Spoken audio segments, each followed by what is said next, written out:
You are listening to the Apocalyptic Education podcast. I'm your host, Tiffani Marie, and a little later, the good Dr. Kenjus Watson will join me for our interview segment. Join us in a final farewell to schools in hopes that we might embrace its afterlife and implications for Black and other Indigenous frameworks of wellness.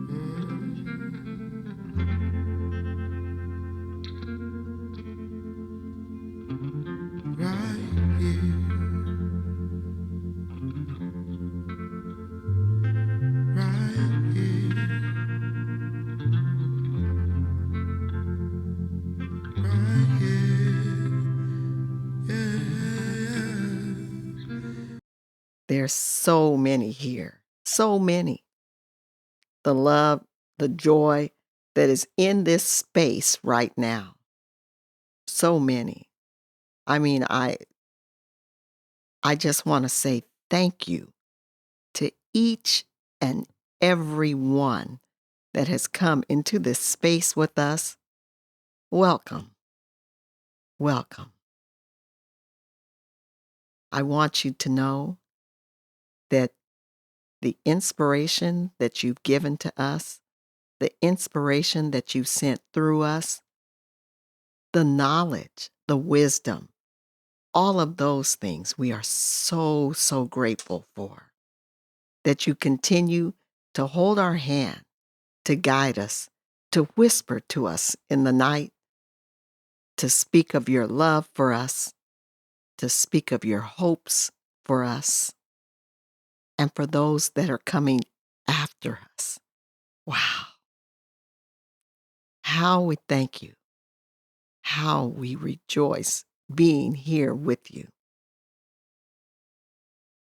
You're welcome in this space. You're welcome in this space. Amen. Hey.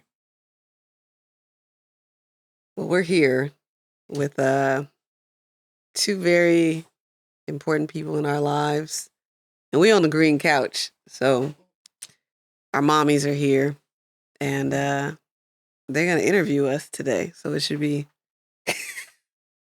it should be interesting.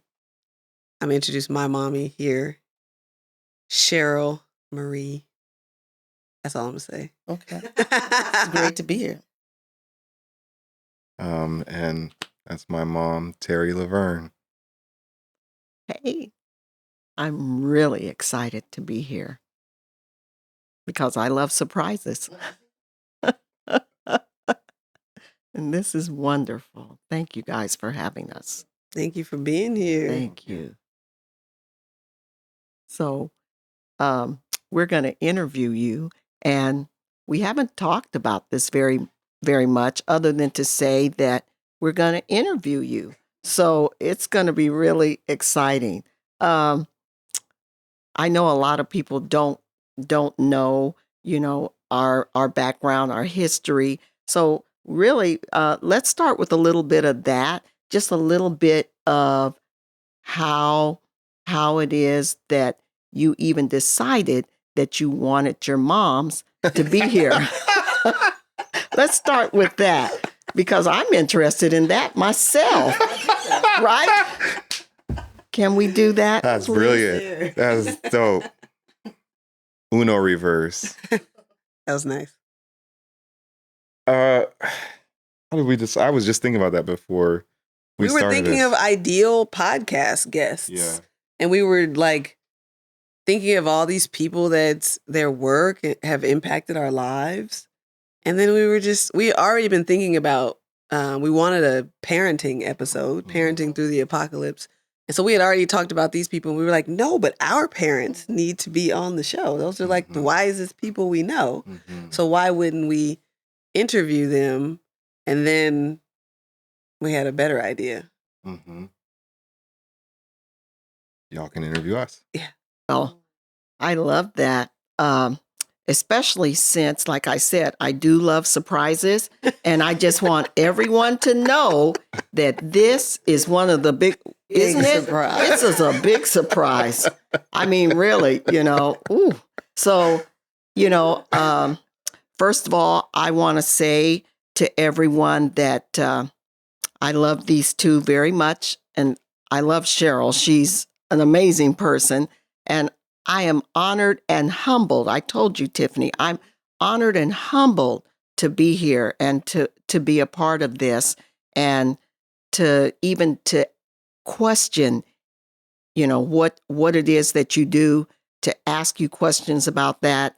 I feel humbled to be able to do that. So I want to thank you guys for that. And thanks for having us.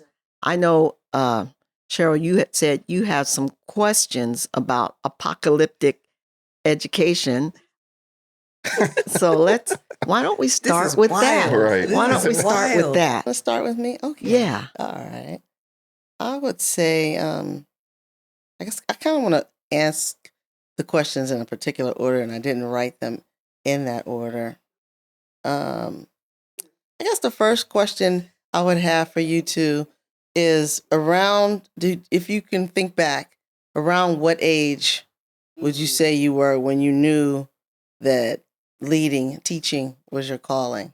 Oh.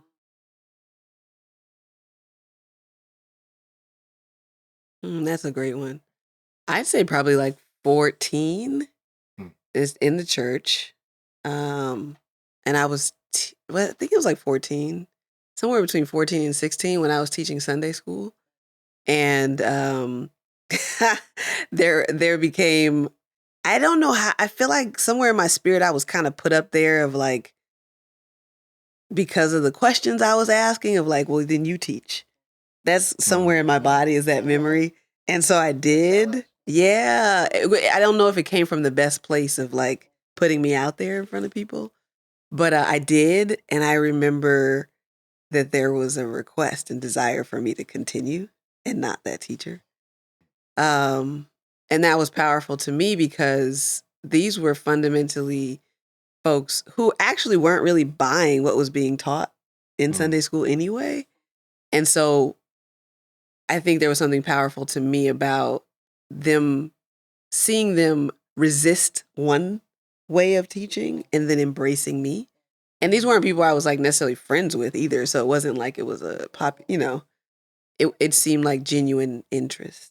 And that was then I was like, oh, I'm like decent in front of people and conveying ideas, That's a great question. And I wasn't in the church, but it was a church. My school was a church. Church was school. And I remember that I was going to do the salutatorian. I was 14, the salutatorian speech for our 8th grade graduation. My best friend, Derek, had won valedictorian. And he shared with me his talk. And I've been watching people do speeches for these, like, for our graduations. They always have the valedictorian, salutatorian come up and like say a few words or whatever. I've been watching that for as long as I can remember. And I remember talking to my mom about it and saying like, it's such a basic thing that everybody does where they come up and they say, I want to thank God. That was required at our school. I want to thank my family and thank our athletic coach or whatever. God bless you and good night or whatever, Yeah. And I knew that was going to happen because Derek showed me his speech and I read it and it was like, thank God, thank family, thank. I was like, man, I don't want to do that. So I sat with you and we worked on the talk in the car on the way to the graduation. Surprise. That's how I always do it, right? And got up there and shared this. And really what the question, because we had to crouch it in the kind of the scriptures, was around, I know the plans I have for you. God has a plan for you, right? Plans to give you hope and a future is a verse that my mom and I talked about. And so we were about to leave and go to high school. And I remember just wanting to tell my peers, because a lot of them were going to be leaving that actual space.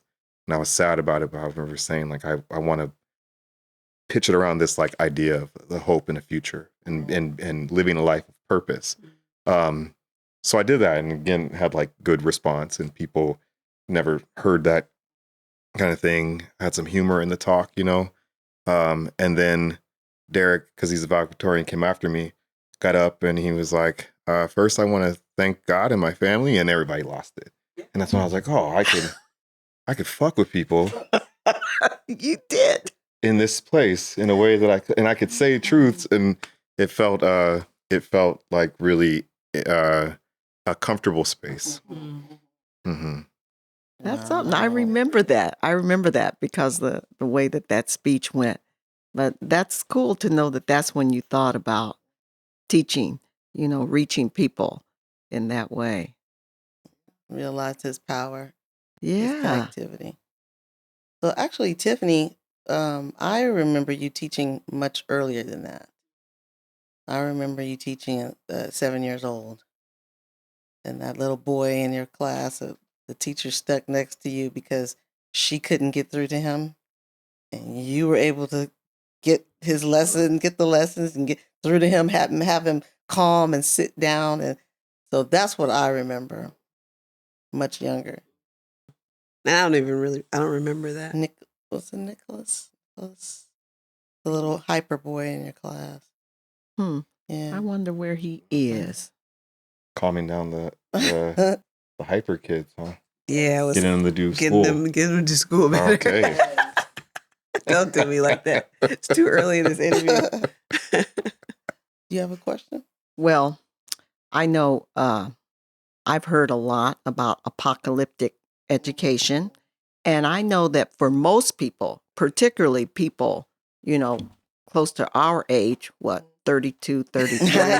Exactly. Somewhere around there. Yeah. For those people, we grew up and, there were movies and comics and things like that about the apocalypse. And it was always bad. It was always like this something blowing up and, exploding. And then there's zombies walking around, and things are going really, really bad. So, the whole idea of the apocalypse sounds like such a horrible thing. Why would you want apocalyptic education? Why? You tell the origin story. So a lot of this was graduate school, and this goes from graduate school on to us doing our work together. Mm-hmm. I remember early on when we would talk about like the atrocities of schools that we were studying and experiencing, like in short, that would be people's responses. Like that's, Kozol and all these people who kind of blow up by just shining a light on what's happening in schools, particularly for Black people. And so the idea of what we were talking about, one, initially seemed just like, it seems so depressing. And but then the further that we got, so I did a keynote on that at USF, and that was 2019, the same year. Yeah, I guess. Well, we met in 2018. Yep. And you hadn't done the keynote yet? I think it was 2019. It might have been 2018. Okay. But I do this keynote and start talking about this idea of apocalyptic education. And really, when we linked, there was just this idea of thinking about what we were finding in our work was the incompatible nature of our well-being and schools, that they could not coexist. And then that idea or theory was what we were connecting to this idea. People were saying, that sounds so apocalyptic. Mm-hmm. That sounds, and I had remembered a conversation I had in grad school where we were thinking about Western forms of the apocalypse is just what you were describing. Right. And what Kenjus and I were talking about were, one, the idea of an apocalypse in that regard, or in our society, is frightening to the people who have been benefiting from that society. Right. But it's something kind of to rejoice when the society has been standing on your back for its levity. Right. But then, and I'm gonna have you jump in, we actually start looking at the word apocalypse in general. Right. Mm-hmm. Right, which is Greek and it means revelatory, to be revealed. I mean, we trace both Tiffani and I healing and healed from our experiences with encountering certain forms of the Christian church. And so apocalyptic, I mean, it's Greek, and those are in Paul's letters, right? There's apocalyptic letters to these church communities who in the biblical sense, we're under oppression, and it was sort of like keep the faith, right? And what will be revealed in other ways. But I remember being on a phone call with Tiffani, and we were talking about how we were going to link our work because we had similar groundings, and she mentioned this, right? I want to do what's called apocalyptic ed, and I immediately felt drawn to it. I had been teaching this class at Occidental. We called it like encountering educational violence, and we were reading on the suggestion of another person who's in our relation, Nina Monet Reynoso, who was Nina was a grad student, maybe she had just finished her undergrad, but was like, you got to be reading Parable of the Sower. So we had read Parable of the Sower and made these kits, in our class. And the idea was that climate disaster, collapse, the realities of society kind of breaking down, and that being something we could rejoice in, the idea of change. It's found in Octavia Butler's work. Though that was really influential. But even before that, you introduced me to, as a kid, I was telling Tiff, a lot of inappropriate stuff to watch as a young person, like for all kinds of reasons, or maybe really appropriate, I don't know, but like Logan's Run, 70s apocalyptic cinema. Logan's Run, Planet of the Apes, Soylent Green, Night of the Living Dead. We didn't watch Night of the Living Dead, but I Am Legend, the original I Am Legend, like these dystopic, it goes Mad Max and all that, dystopic futures that were really big at that time, post encounters in the late 60s and early 70s, when we were through another transition. But what I like about Logan's Run, which always is in my mind, or even Planet of the Apes, was that when Logan's Run, these characters escape their very manicured, meticulous, futuristic, seemingly utopic society, and they go outdoors in what has been overtaken by the earth again. That's where their freedom lies, right? And so when you said it, something in my heart, I mean, it was like, I've loved this from the time I was a kid. And it's part of what I love the most about envisioning. It's, what if this current world we're in is no longer? And what would it take for us to be prepared? And then we tie it to our deeper work about what our people have already been through, like many collapses, but then also what's revealed once you let go of this current world, when you go outside of it, and get back into space where the earth inhabiting these unsustainable lead-based buildings is not, it's for your health and well-being as opposed to the other way. So that was what was coming up for me then. But Tiffani said it was almost like a lightning bolt. I remember in my heart, I was walking in front of this place right down the street from my house, and I just stopped. And it was like, that's exactly what I want to do, for the foreseeable future. I get that. Oh, My turn. Yes. So you kind of, in this question, I guess I should have asked first, but you kind of addressed it. The question was, maybe you can find some more stuff on this. What would you say was the single most important factor to change your view on standardized education systems? The single most. Yeah, if there was one.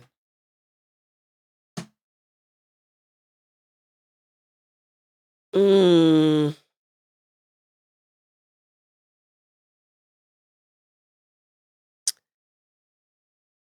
mean, I think all of these moments were leading into whatever we're calling the single, because there were all these other puzzle pieces that maybe in that moment seemed like a scrap of paper, but they were building this very clear view.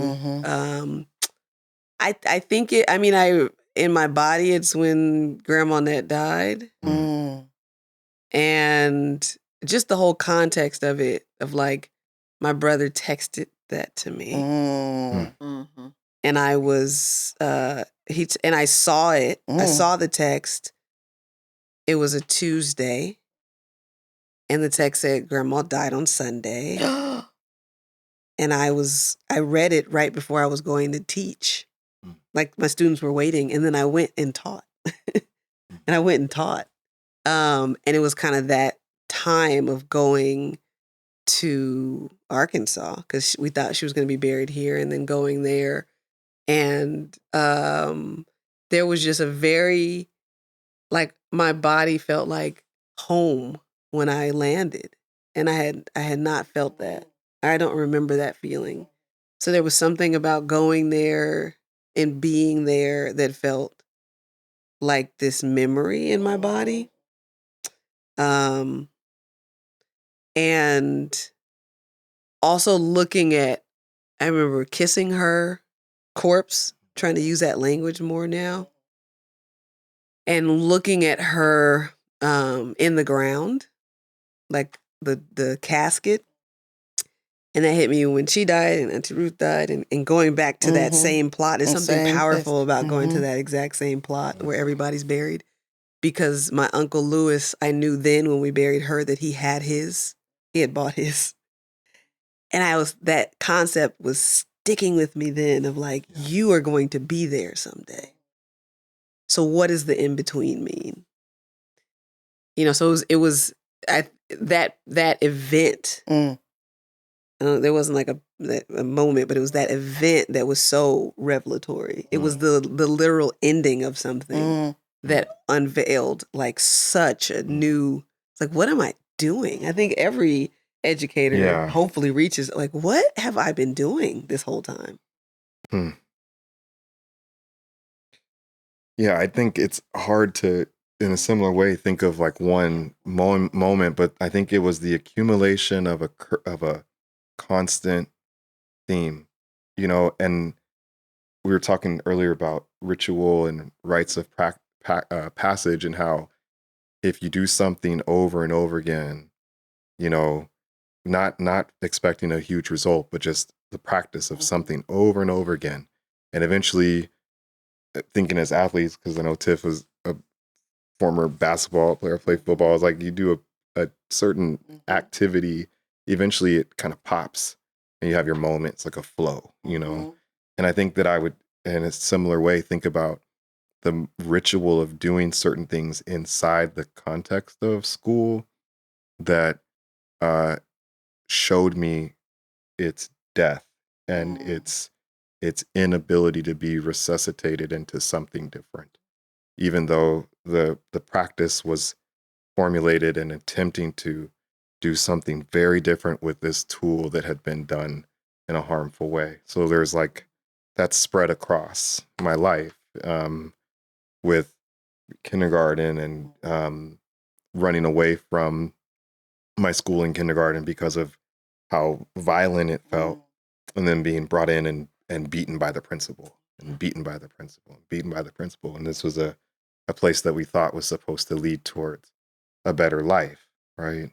And then you think about inhabiting that space myself as an educator and sitting with just incredible people, students and colleagues in these circles, and them doing education work in circle and doing powerful healing and grappling work, and that space being constantly either collapsed from outside or within, and those students being unsupported after those times, and no care or concern whatsoever for what they were doing, to losing family who had been very successful in school, but it didn't protect them from the ravages of living in a society. So I was like, well, why are we, because this didn't feel good to me, to get to this space. I had to get beaten out. All these things had to happen to me in order to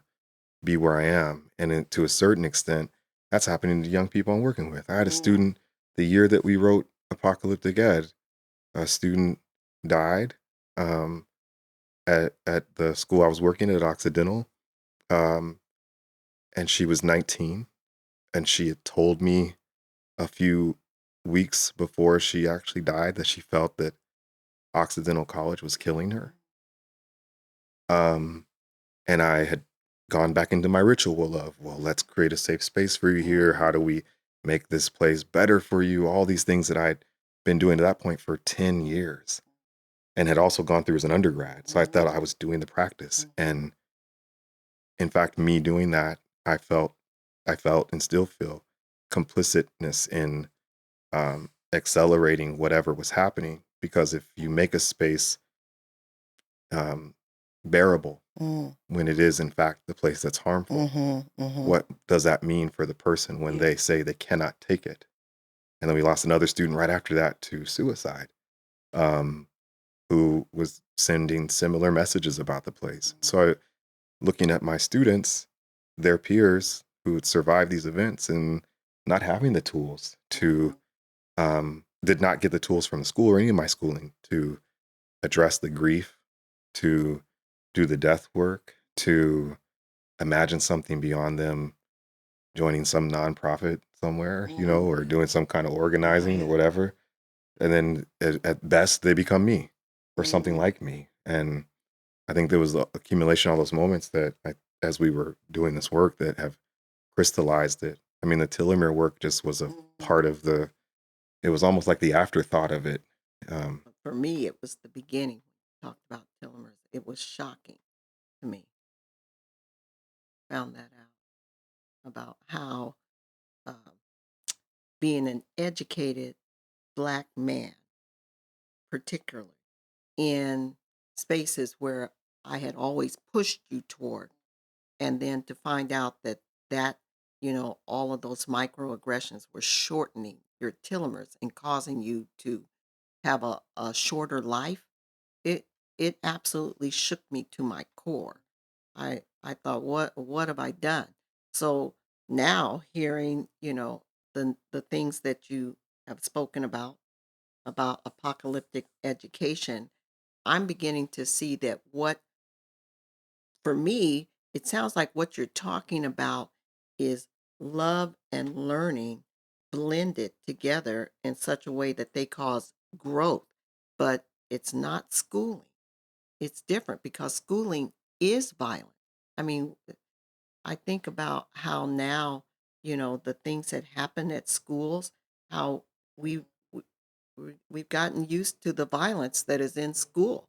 And they talk about how can we meet this violence with more violence, not how can we meet this violence with, you know, true change and love and the blending of loving and learning. I mean, it's so like that's apocalyptic. That's like that. How can that even happen? Because the whole system is set up for violence. It's like you have to do this or else. You better do this or else. Got to be on top. You got to be on top. You got to be. And the whole concept of being on top is violent. It's a violent concept because how you going to get on top? You got to step on somebody. You got to step on a lot of somebodies to be on top. There's no love in that. There's no love in that. Oh, yeah. So it's different. Do you have another question, Sheryl, there? I do.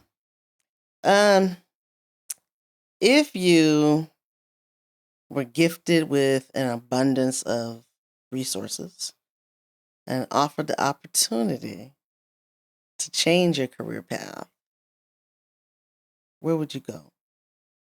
Which direction?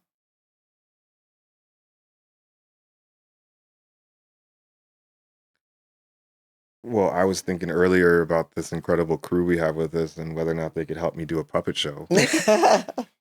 Y'all laughing. Every time I say that, Because people you're laugh. serious. That's He why. is Yeah. serious. Well, yeah. I would love to be with little ones Yeah. and do the work of what I think we're all called to, building village. Yeah. But yeah. I mean, I'm thinking of all these other things that I feel like I should say, but what came to me was death work. That's where I'm leaning, and it's what makes the most sense to me right now. I mean, I was just telling Kenjus on the way here that like everything is such an industry. Mhm. So to honor people, unfortunately, right now it seems like it takes a lot of money. Whether it's like freeing yourself up, it takes money. It's so weird. It's so weird when so much of what it meant for us to be sustainable, like it didn't require Mhm. that type of capital. Like we could sustain ourselves. So it's weird to me that like for people who want to bring their child in a certain way, like they have to like midwives who do home birthing, you have to pay for that, you know? And they have to make money to do that as a profession. Yep. So they have to charge. Yeah. And the same that I'm finding with death work. And I think there's something really incredibly powerful about dignity and how we come in and dignity and how we go out. Mhm. Mm. And the more that we, things being industrialized and built up has taken so much of our power from the home and Yes. ourselves Family. to these other entities that Mhm. wickedness works through. And so we see the disparities in how we're born and how we die, Mhm. right? But if we had the power to do it on our own, I think that would be, to return to doing that on our own would be incredibly empowering. So, I mean, I think so much, and this is just very new for me, but so much revelation is coming to me, particularly in death work around ritual and ceremony in our homes with our dead, to return to being able to like touch them and lay with them and grieve with them and bathe them and sing to them and return their body to the earth in a way that actually benefits the earth and doesn't Mhm. poison it when they get Mhm. in there. And all of that requires money Yeah. right now. So I would want to, which is what I want to do. I want to be able to fund, I want funding so that people can get it for free, Mm. but that my time and energy and my team's time and energy is accounted for so we can eat and also offer and create, intentional space for people to return to those practices. Because I think that's where, I thought I love teaching because that's the site of epiphany. Mhm. Mhm. And it's so powerful to watch people to access God in that way. It's so incredible for me. And I am confident now that in death work, birth is a site of epiphany and Mhm. death Mhm. is an important site. And we have been robbed. We've been robbed so much of that. And body is immediately taken away. And it's, Mhm. we've been talking about this. And there's something around loss and grief and surrendering and abundance and life that is so embedded in death that we take those lessons away from Mhm. each other, like the sacredness. When you find death sacred, you find life sacred. And so I would want to create as much space to be intentional and artistic around how I serve in death care, so that I think that's a much more powerful site for the epiphany than schools. Yeah. Yeah. I think like if ideally I would love to help build the structures that could house some of that, and we talk about suicide work and so much of it is we frame it around prevention, but we talk about like the goal here is to help cultivate a life that deserves our young people, Mhm. deserves their um, life forces, and so I think that does tie. I think it ties into from the earliest space, not unlike Kashmir is doing or our children are doing, like having time with Earth, and what better way to do that than to also attempt to cultivate shelters and spaces for people to live while working with the earth or earth-based knowledges around cultivating, because there's so much medicine around. W- You were telling, I don't know if this, you should say it or not, but around living room and what all that means. I mean, it just when I think about whether it be a super adobe or a hempcrete home or any of these indigenous ways of building, Mhm. they have embedded within them very sacred medicine and science for housing. A lot what Tiff's talking about. And it's decolonial, like, and anti-capitalist, like Mm. to take away mortgage Mm-hmm. Yeah. Like like the amount of family drama, community violence that occurs just at not being able to pay rent. Because you got somebody who's a lord. Yes. Yeah. Like to take Right, that away. right. You know, Yeah. what would, and that's always my dream is Mhm. that type of sustainability is let's look at crime rates when you take away mortgage Yeah. or, you know, certain, Mm-hmm. so Or the police, yeah. or the state. Speaking of, Right. Yeah.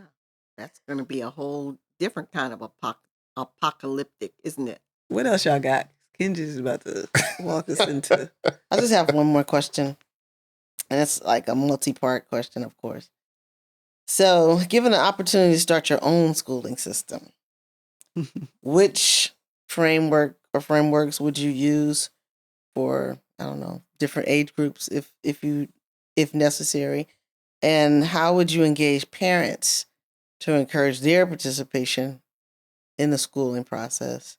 And teachers, how long would teachers train? Would there be a special training program? How would that look? What would your school be like? That's a huge question. Multi. I mean, it's giving me questions. Mm-hmm, mm-hmm. It's giving me questions. Design your school. Right. I mean, we would have one. Right. Yeah. It's so hard because my I children felt go. that comfortable speaking on your behalf just now. Yeah. I'm Thanks. sorry. No, it's good. I agree. Because what do you call the space that Kashmir goes to? Forest, right? Yeah. Mm-hmm. And we try to use that where we're at. Where it's not called Mhm. Bosque. It's not. Mhm. It's not the language that we're using. So it's called Forest Kindergarten or Forest Preschool. And so I even find myself trying to help them not say school. Mm-hmm. You're going to the forest, but we also go to the forest on days when they don't go. Mhm, So you're going to the forest with friends. Yeah. It's the language for it is Okay. rough. What would you It's do? also I would love to, from a meta perspective, in the idea that you go somewhere Somewhere else to to learn. learn. Yes. Yep. Mm-hmm. And that is deeply embedded in that project. Like so much so that you say that you go to school. Mm-hmm. Mm-hmm. And schooling is synonymous with education. Still. Mm-hmm. So I mean, what would be so cool is it being based in communities that ideally are built by and in relationship with the earth, that are constructed and made up of the earth and in relationship with the earth. And those, when we went to Ottawa or New Zealand, and we went on their school site, Mm-hmm. we saved a lot of money because the kids stayed in the marae, and that is this sacred site that is on the campus where you have ceremony, weddings, funerals, and all that energy. So for that part of culture to be deeply connected to a site of learning was fascinating for me to start moving back toward that as close as we can get to the place where ceremony and ritual or ceremony is ritualized would be the most ideal environment. And it would be intergenerational. And I believe that, I mean, ideally, those who call themselves teachers or educators would be folks who are named by elders in the community and who accept the calling. And both would would necessitate them being in front of children. Yeah, and it would be, I just have this vision and it brought me to tears the other day of just intergenerational conversation. Mm-hmm. And the fact that makes me emotional Mm-hmm. is also worthy of deep grief. Mm-hmm. Mm-hmm. That isn't normalized. But the idea of a 5-year-old talking to a 92-year-old and a 20-year-old there, and they're talking about their week. Yes. And they're pouring into each other, and that the 5-year-old's wisdom matters just as much as the Mhm. 92-year-old's. Mm-hmm. And the 20-year-olds are understanding, right, these pieces.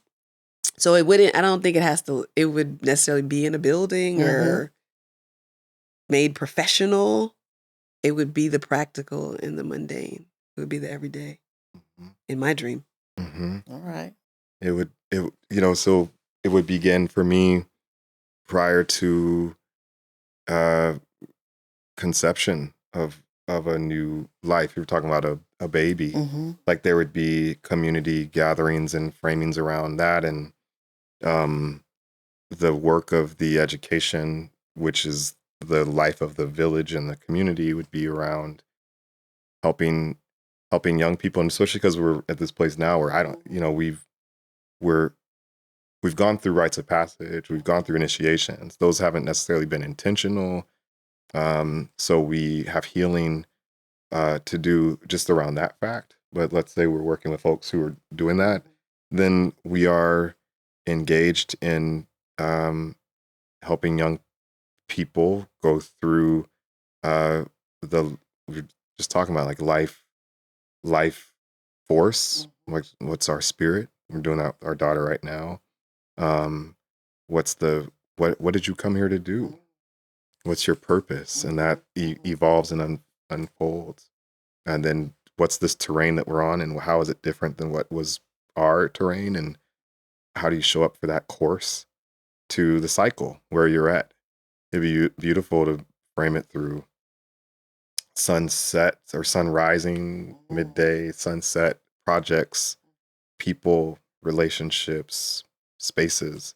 It would just be really powerful to have that be the curriculum, if you will. Space and time to be creative. Mm-hmm. Well, this is what I'm thinking now.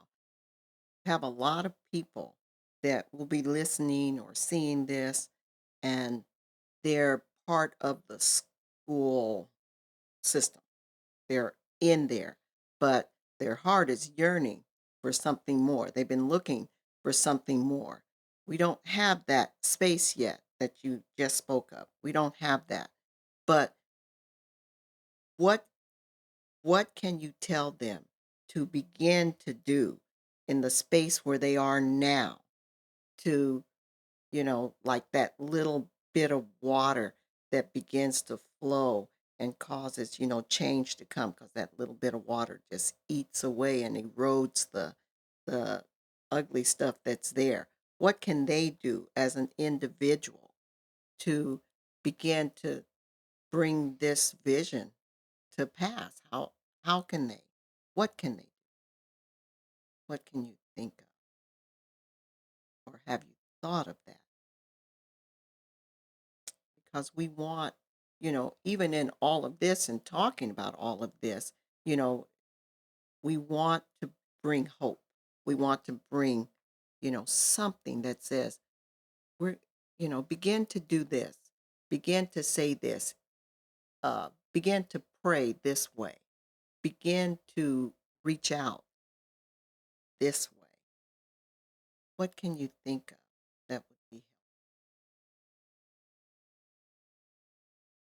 Someone is hearing their purpose for the first time. It's just going off in their heart. That's, I hear this. This is the way that I want to go. Help me. I mean, I what immediately came to me is encourage them to visit those sites of epiphany. And the most important one is yourself. Is being able to sit with yourself. And the pacing of a capitalist society is very fast. And the idea of slowing down and sitting with oneself is one of the worst things that it feels like one of the worst things one could ever do. I've watched plenty of people at a restaurant, and they're sitting at a table with a friend, and the friend goes to the bathroom, they immediately pick up their phone. Like, we've gotten there because the idea, and I ask my grad students, like, why? Why do you pick up your phone immediately? Because then we'll just be sitting there. I was like, well, what's the problem with sitting there? If you're sitting there, then you got to start thinking. You got to start thinking about your life.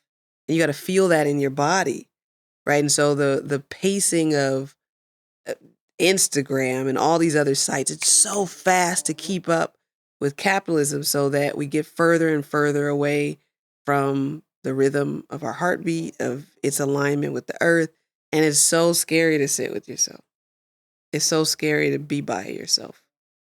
But that's a site of epiphany, because, I remember telling my therapist about a birthday that felt ruined for me. And And it wasn't 40. My mom's laughing. It wasn't that. It was a different year. And I said, and I had to be by myself on my birthday. And she said, that should be such a great gift. But you experienced that as a curse. Who else should be showing up for you on your birthday? And that was where it was a site of epiphany of the idea of sitting with myself on my birthday. Was like a curse, you know. I would ask people to go there and have grace on themselves as to why they're so terrified. I would invite them to go sit at births, you know, and watch a person, if they're so blessed to, and watch a person tell themselves they cannot do it.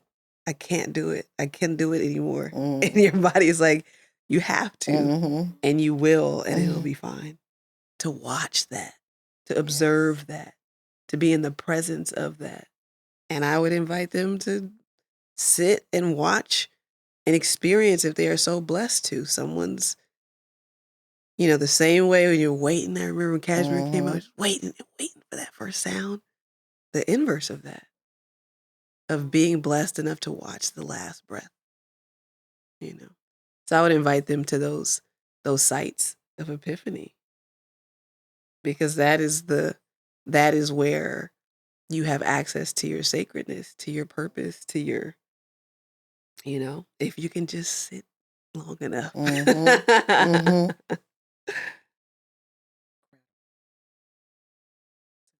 Great start, actually. Yeah. Be able to do that. Be able to sit with yourself and hear yourself. Hear all of the things that are in your heart. And then to have access to the sacred. You can hear the other voices that speak to you. It's just so amazing. So find your purpose that way. You'll find it.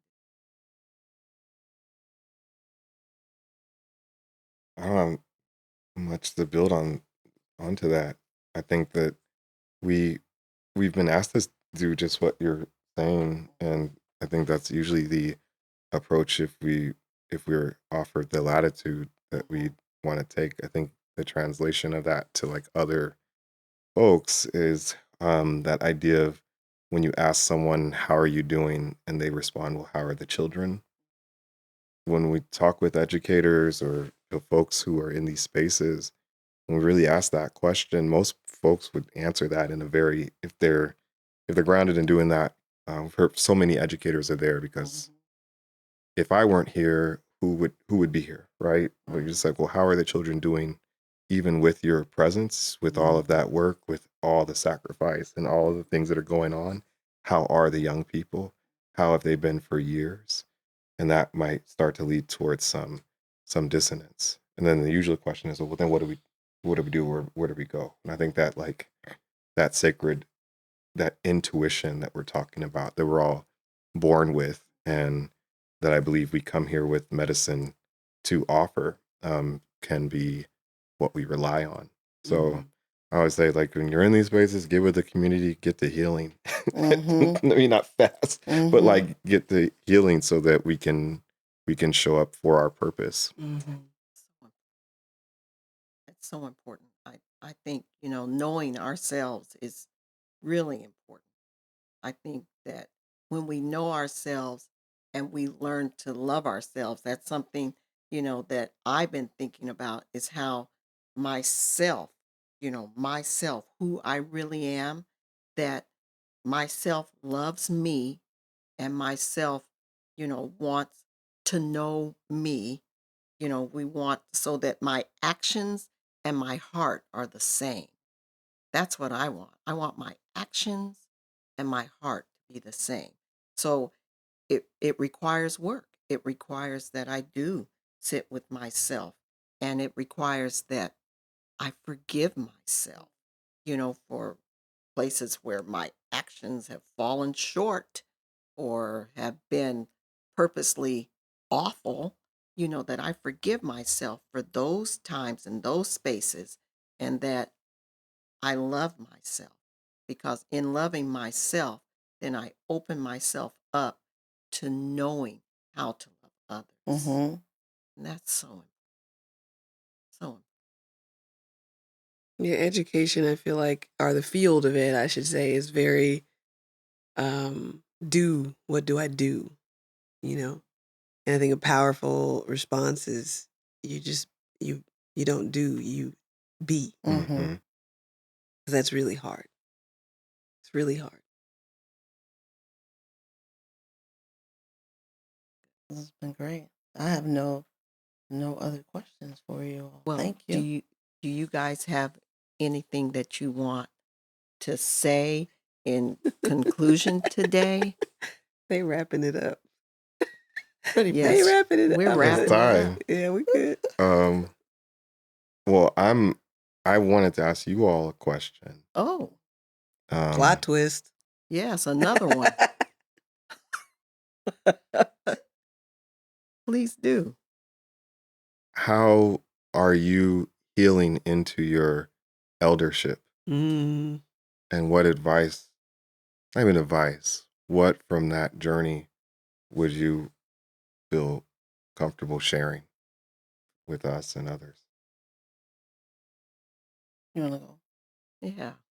I, through the years have felt like even from a young child, I've always felt like uh my purpose was to bring people together. And you know, it's been difficult because sometimes my way of bringing them together would be to manipulate them because I couldn't figure out any other way to do that. But as I've gotten older, I have discovered that love is the bridge. And bridges are something that I really love. I'm really drawn to bridges because they connect, they connect. And I've always felt like I was a bridge, and some bridges are not great. They're not constructed well. They fall apart. Things run into them. They charge you money. Like they charge money for us to Right. come across that A bridge lot of today. money. That's crazy. So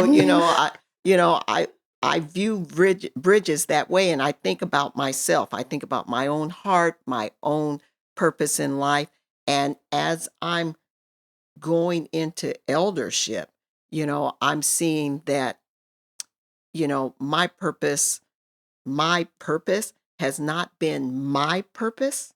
It has been the purpose of God for my life. What God, my ancestors, what they want for me, what they saw in me from the beginning. And so it's been easier.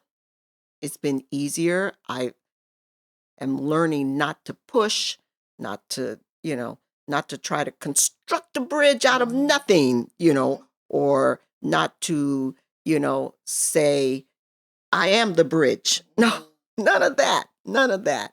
I am learning more to like build in love and humility to allow, the bridge basically to construct itself. So it's a very peaceful way of doing things. And so does that answer kind of? I hope it does help a little bit. Sometimes I'm not helpful. It's very helpful. Very powerful. I say for me, it goes back to my childhood. I was taught to be humble. I was taught humility, but I because I wasn't taught, um, my self esteem wasn't boosted. Be humble. Don't be out there. Don't want to be seen all the time. I didn't learn how to, um, how can I put it? I didn't learn my own self value until late in my life because I was stuck in the humility cycle. Well, that would be, it wouldn't, I need to just be humble. And so that's been the greatest thing for me is to discover my value as a human being. And then it can be difficult at times too because I tend to ruminate. So I go back, and there's nothing you can do about the past, but I go back and think, wow, what I could have done, where think I should be by now.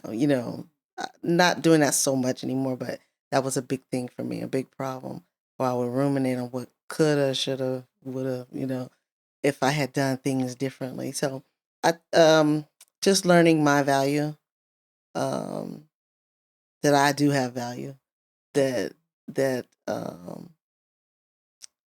that I still, even at my age now, there are still possibilities for me. There's things to learn still. Um, I still feel excited about life and about learning and about giving, and I don't think I'm done yet. I don't think I haven't even started my career path yet, so I'm just now, it's like a new life for me. So I would say, I forgot what the question was about um eldership. So that's just with excitement and just fresh eyes, remembering my value, um and not being afraid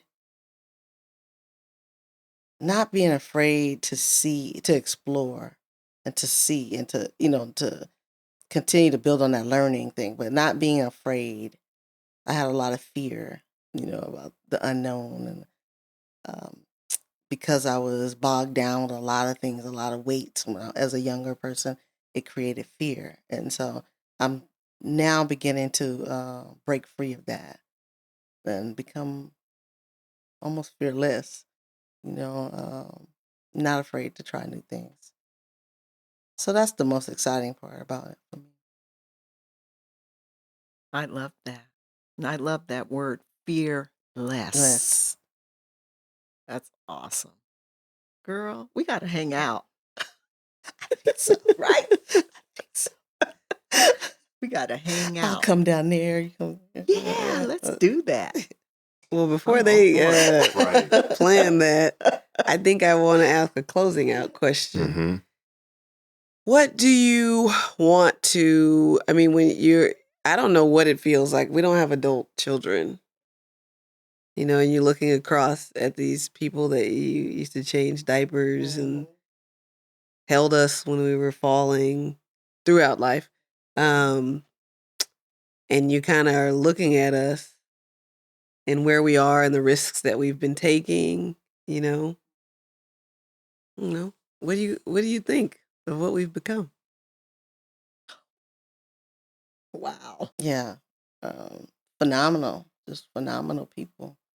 I learned from you Yes. all, and I'm not, I'm happy about that. Mhm. I think the work you do is probably ideas that many of us have had, but had no way of forming them or bringing it to fruition. Sitting back, critiquing the system and what it meant for our children to be in that system, knowing that things we didn't agree with things that were going on, but not having that power, or thinking we didn't have that power to change it, or not even having the resources, time, or, to be able to change it.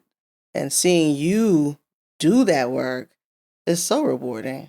It's just, I mean, is what do you say? It's amazing. I feel the only regret I have is that I couldn't offer that to you. I didn't have that resource. I didn't have that power to have that to offer the alternative. We didn't. There was nothing. There was no alternative for us. So I'm sad in that sense. Even though I know experiences make you who you are, it's still, there's a sadness there. But at the same time, immense pride, joy. Um, I feel like your accomplishments are my accomplishments. Um, it's a wonderful feeling. So so good. I'm listening to you and everything you say, exactly that. Exactly that. And I feel very honored Hmm. because I, I feel like for once I can honestly say that bridge that one was well constructed. Mm-hmm. Mm-hmm. You know, it was well constructed, and I don't even know how did that happen. What, you know, that was definitely a bridge that was constructed without my, I didn't do that. I had help. I had good help. Good help. You know, I'm grateful. I'm grateful. Ashe. All right. Nothing feels better than your mommy Mm-hmm. Yeah. telling you that Good job. they're doing proud a of good you. job. You're doing great work. Yeah. How you feeling, brother? I feel blessed and a little bit surreal. This is not It's what wild. expected or was Mhm. planning, but this is really wonderful. How about you? I feel great. I mean, I think maybe this is the next podcast. We just Yeah. Sit with our moms. sit with our moms and, man, talk about life. Super grateful for y'all both coming with the Well, plot thank you. twists and the Yeah. surprises Thank you. and Thank you both. bringing us all together. Yeah. Until next Thank you time. so much. Thank you Thank so you. much. This podcast was brought to you by the Apocalyptic Education Network and the Institute for Regenerative Futures. It was filmed and recorded at Red Tone Records. Continue the conversation with me and Kenjus at apocalypticeducation.org. Mommy, Yes, Buddha. all done. Yeah, we're all done.